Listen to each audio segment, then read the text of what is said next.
मेनू दिखाओ। उपन्यास बिन। उपन्यास फे इवोल्यूशन मचेंट। अध्याय 1 100 प्रश्न जानवर और ध्वनि पक्षी। फे इवोल्यूशन मचेंट। C1 100 प्रश्न जानवर और ध्वनि पक्षी। प्लेवलूम रात के 12:44 ट्रू विथ फुल स्क्रीन। अध्याय 1 100 प्रश्न जानवर और ध्वनि पक्षी। अनुवादक एटलिस स्टूडियो। संपादक एटलिस स्टूडियो। पिछले 24 घंटों से बारिश रुकी नहीं थी। जब मूल रूप से गर्म और उमस भरी गर्मी नमी से भर गई तो इस वातावरण में किसी के लिए भी सांस लेना कठिन हो गया। इस उमस भरी गर्मी में एक मिलनसार लेकिन कमजोर दिखने वाला युवक पुराने जमाने का AI मोबाइल फोन पकड़े हुए था। वह लंबे समय तक इसके साथ छेड़छाड़ कर रहा था, इससे पहले कि फोन ने आखिरकार अपनी विशिष्ट स्टार्टअप ध्वनि जारी कर दी। लिन युआन को जब पता चला कि उसका मोबाइल फोन खराब नहीं था तो उसने राहत की सांस ली। वह नया खरीदने में सक्षम नहीं होगा। इसे चालू करने के बाद लिन युआन ने उस वेबसाइट पर लॉग इन किया जिस पर वह अक्सर जाता था। जब उन्होंने केवल एक प्रश्न का उत्तर दिया था तो उन्हें पता चला कि उनके खाते में वास्तव में 99 जोड़ सूचनाएं थीं। जब लिन युआन उस रात सो नहीं पा रहा था तो उसकी नज़र एक फोरम पोस्ट पर पड़ी जहां किसी ने घोस्ट शैडो ब्रिस्टल स्पाइडर द्वारा काटे जाने के बाद समाधान पूछा था। इसका जवाब उन्होंने बड़े ही सहज अंदाज में दिया था। घोस्ट शैडो ब्रिस्टल स्पाइडर द्वारा काटे जाने पर घबराएं नहीं। वुड रूट के साथ गर्म पानी पिएं, फिर घाव को साफ करें। आपके शव से दुर्गंध न आए इसके लिए किसी पेड़ के नीचे छायादार और हवादार जगह ढूंढकर लेट जाएं। यदि आपके पास पर्याप्त धन है तो अपने शरीर के नीचे बांस की चटाई बिछाना सबसे अच्छा है। सभी प्रकार के फैंसी उत्तरों को देखते समय लिन युआन ने एक नाजुक आवाज़ सुनी। अचानक एक राख जैसी काली बिल्ली ने उसके पैरों पर झपट्टा मारा, जिसके बाद पंख फड़फड़ाने की आवाज़ें आने लगीं। एक गौरैया जैसी पक्षी जो पूरी तरह से सियान थी लिन युआन के कंधों पर उतरी और दो चहचहाने लगी। उसने जल्दी से अपना मोबाइल फोन नीचे रखा और राख जैसी काली बिल्ली से पूछा जो उसके पैरों से चिपकी हुई थी, जीनियस, अब स्टोव का तापमान क्या है? बिल्ली ने लिन युआन के पैरों से छलांग लगा दी और मधुर आवाज में जवाब दिया, कमरे का तापमान 34 डिग्री सेल्सियस है। युआन, अब समय आ गया है कि आप इसे हवादार बनाएं और गर्मी को दूर करें। जवाब में लिन युआन नीचे की ओर दौड़ने से पहले राख काली बिल्ली को अभ्यास गति में ले गया, सियान पक्षी के साथ जो अभी भी उसके कंधे पर चहचहा रहा था। जैसे ही आसमान में सुबह हुई, लिन युआन ने फूलों की रैक के सामने सावधानी से चलने से पहले कुशल तरीके से खिड़कियां खोल दीं। उसी क्षण राख जैसी काली बिल्ली फिर बोली, लिन युआन, पहले अपनी दवा खाओ। लिन युआन तुरंत अपनी जगह पर रुका और पानी डालने चला गया। उसी समय सियान पक्षी अपनी चोंच से दवा की गोली ले आया। लिन युआन ने पक्षी से गोली प्राप्त की और एक कप पानी के साथ पीने से पहले गोली को अपने मुंह में डाल लिया। फिर सियान पक्षी ने अनायास ही गाना शुरू कर दिया, लेकिन लिन युआन ने तेजी से अपनी चोंच ढक ली। चिमी, अगर तुम अभी गाओगी तो अगले दरवाजे से आंटी झांक फिर आ जाएंगी। बात करने वाली बिल्ली जो पहले लिन युआन के पैरों पर थी और उसके कंधे पर पक्षी जो गा सकता था, रहस्यमय लग रहा था।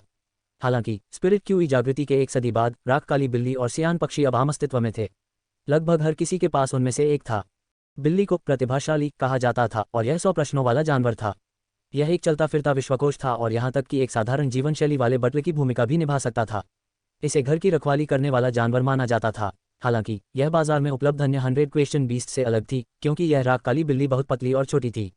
ऐसा सचमुच लग रहा था जैसे ये कुपोषित था। इस बिल्ली का जन्म शायद एक माँ 100 क्वेश्चन बीस्ट द्वारा हुआ था, लेकिन क्योंकि इसके फर में काले रंग का समान वितरण नहीं था, ऐसा लगता था कि यह गंदी थी और परिणामस्वरूप इसका मालिक इसे लंबे समय तक बेच नहीं सका। जो बॉस स्पिरिट पेट्स बेच रहा था उसने कीमत पर केवल 50% की छूट दी थी और लिन युआन को ये दे दिया था। जहां तक गाने वाले पक्षी की बात है, वह एक ध्वनि पक्षी था। साउंड बड्स को बाजार में बिकते हुए देखना बहुत दुर्लभ था, क्योंकि अधिकांश साउंड बड्स पहले ही साउंडस्ट्रेस बड्स में विकसित हो चुके थे। एक साउंडस्ट्रेस बड एक जीवित म्यूजिक प्लेयर की तरह थी और चतुर साउंडस्ट्रेस बड 100 से अधिक गाने सीख सकती थी। जहां तक लिन युआन के कंधे पर सियान और गौरैया जैसे ध्वनि पक्षी की बात है, यह एक ध्वनि पक्षी था जो एक साउंडस्ट्रेस पक्षी के रूप में विकसित होने में विफल रहा था। जब बॉस ने देखा कि लिन युआन 100 क्वेश्चन बीस्ट को खरीदने में झिझक रहा है, तो उसने लिन युआन को उपहार के रूप में ये साउंड बड जोड़ दिया था। 2 साल से अधिक समय तक लिन युआन का प्रशिक्षण प्राप्त करने के बाद साउंड बड अब एक गाना गाने में सक्षम था। चिमी इस छोटे साउंड बड का नाम था। जब वह पहली बार इस घर में आई थी तो हमेशा निराश रहती थी और अपना सिर झुकाए रहती थी। सभी जीवित चीज़ों में एक आत्मा थी और वे स्वाभाविक रूप से अपने आसपास की हर चीज़ को महसूस कर सकते थे। इसलिए लिन युआन धीरे धीरे अपना आत्मविश्वास बढ़ाने के लिए हमेशा चिमी की प्रशंसा करता था। परिणामस्वरूप एक गीत सीखने के बाद चिमी विशेष रूप से सक्रिय हो गया था। एक कुपोषित और परित्यक्त 100 क्वेश्चन बीस्ट, एक साउंड बड जिसे विकसित होने में असफल होने के बाद कूड़े की तरह व्यवहार किया गया था, और एक कमजोर युवा। चाहे कुछ भी हो, ये तिकड़ी एक कमजोर संयोजन की तरह लग रही थी। हालांकि वे उसके माता पिता द्वारा छोड़े गए फेस्टो को व्यवस्थित तरीके से प्रबंधित कर रहे थे। दवा खाने के बाद लिन युआन फूलों की रैक के पास गया और ध्यान से उन्हें ढकने वाले काले कपड़े को उतार दिया। गमलों में 5 रसीले कमल के फूल जैसे पौधे उग रहे थे। उनमें पन्ना हरा रंग और हल्की सुगंध थी जो लगभग पहचानी नहीं जा सकती थी। जब लिन युआन ने जैस्मीन लिली के इन 5 डंठलों को करीब से देखा तो वह एक डंठल को देखने के बाद आहें भरने से खुद को रोक नहीं सका। जैस्मीन लिली की एक पत्तियां नर्म हो गई थीं। ये झुलसा देने वाला मौसम कब खत्म होगा? जैस्मीन लिली सामान्य उपचार प्रकार के फी पौधों का एक वर्ग था। आत्मा क्यूई जागृति के एक शताब्दी बाद दुनिया में सभी जीवित चीजें आत्मा क्यूई से प्रभावित थीं और उनके विकास में विभिन्न भिन्नताएं थीं। स्पिरिट क्यूई जागृति से पहले जैस्मीन लिली एक प्रकार का रसीला पौधा था और यह उन पौधों में से एक था जो विकसित हुए थे।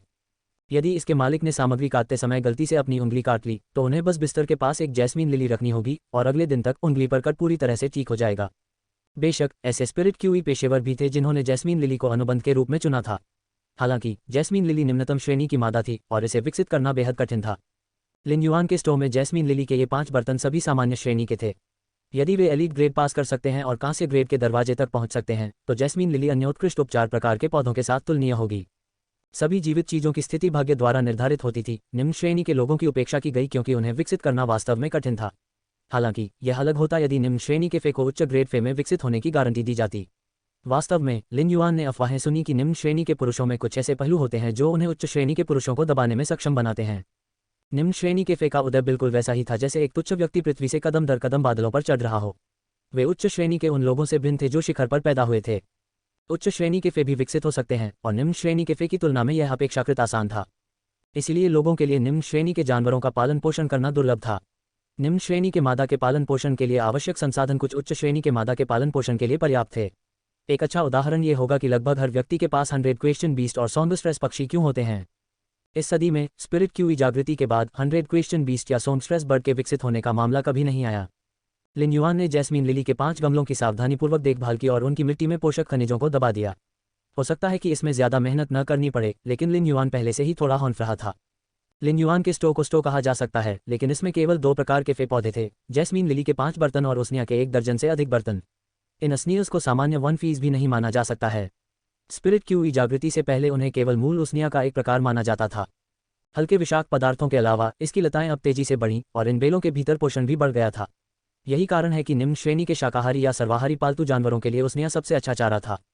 हर दिन यूसनीस के ये बर्तन लिन युआन के लिए लगभग 101 मीटर लंबी लताएं देते थे। अपने दैनिक जीवन को बनाए रखने के लिए मुझे अभी भी इन यूसनीस पर निर्भर रहना पड़ता है। अगर मैं इन जैस्मीन लिली का एक पॉट बेच सकूं तो इसे एक सुखद आश्चर्य माना जाएगा। हालांकि भले ही लिन युआन उस न्यास को एक बुजुर्ग मां की तरह देखता था, फिर भी उसका उनकी देखभाल करने का कोई इरादा नहीं था। उन्होंने मूल रूप से जैस्मिन लिली के 5 गमलों पर अपना सारा प्रयास लगाया। लिन युआन द्वारा धूल साफ करने के बाद इस छोटे से फेस्टो ने सुबह की बारिश के बाद हमेशा की तरह अपना संचालन शुरू कर दिया। रिपोर्ट अध्याय टिप्पणियां संपर्क करें टॉस साइट में दान करें।